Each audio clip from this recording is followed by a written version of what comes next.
Praise the Lord. The best wishes to you and your family members in the name of God. దేవునికి మహిమ కలుగునుగాక. దేవుని నామం పేరిట మీకును మీ కుటుంబ సభ్యులందరికీ శుభాభివందనములు. Today God's promise. ఈరోజు దేవుని వాగ్దానము. యెహోవా కృంగిన వారిని లేవనెత్తువాడు. కీర్తన గ్రంథము 146 అధ్యాయము 6వ వచనం. The Lord raiseth them that are bowed down. Psalms 146 chapter 6th verses.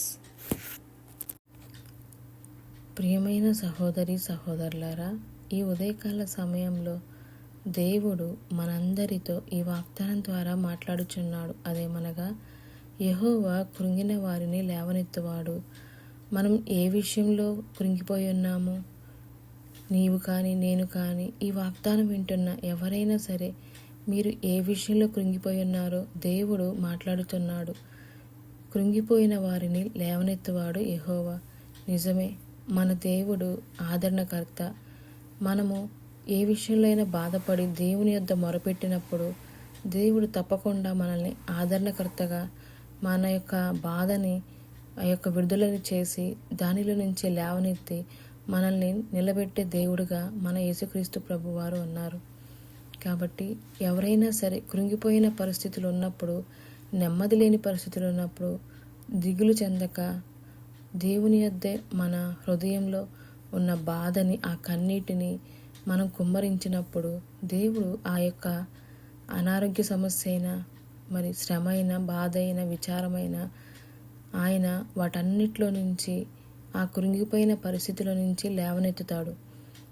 కాబట్టి మనము దేవుణ్ణి జ్ఞాపకం చేసుకోవాలి. సమస్యల వైపు కాకుండా దేవుణ్ణి జ్ఞాపకం చేసుకున్నట్లయితే, ఆయన యందు నిరీక్షణ ఉంచినట్లయితే దేవుడు ఈ వాగ్దానం ద్వారా మనల్ని కృంగిన స్థితిలో ఉన్న మనల్ని లేవనెత్తి అలసిన మన ప్రాణమునకు సేద తీర్చుతాడు. అంతేకాకుండా మన కన్నీటిని సంతోషం అనే వస్త్రముతో మనల్ని నింపుతాడు. కాబట్టి మన జీవితంలో ఏ యొక్క పరిస్థితి అయినా కృంగిపోక దేవుని యొద్దే మన మనవులను, మన యొక్క ప్రార్థనలను కుమ్మరించే వారముగా అట్టి ప్రార్థనను మనం చేసుకుందాం.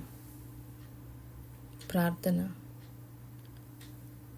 మమ్మల్ని ప్రేమించిన మిక్కిలి ఘనమైన మా రాజా, మీకు ఎన్నో వందనములు, స్తోత్రములు. ఈరోజు ఈ వాగ్దానం ద్వారా మాతో మాట్లాడినందుకు మీకు ఎన్నో వందనములు, స్తోత్రములు దేవా.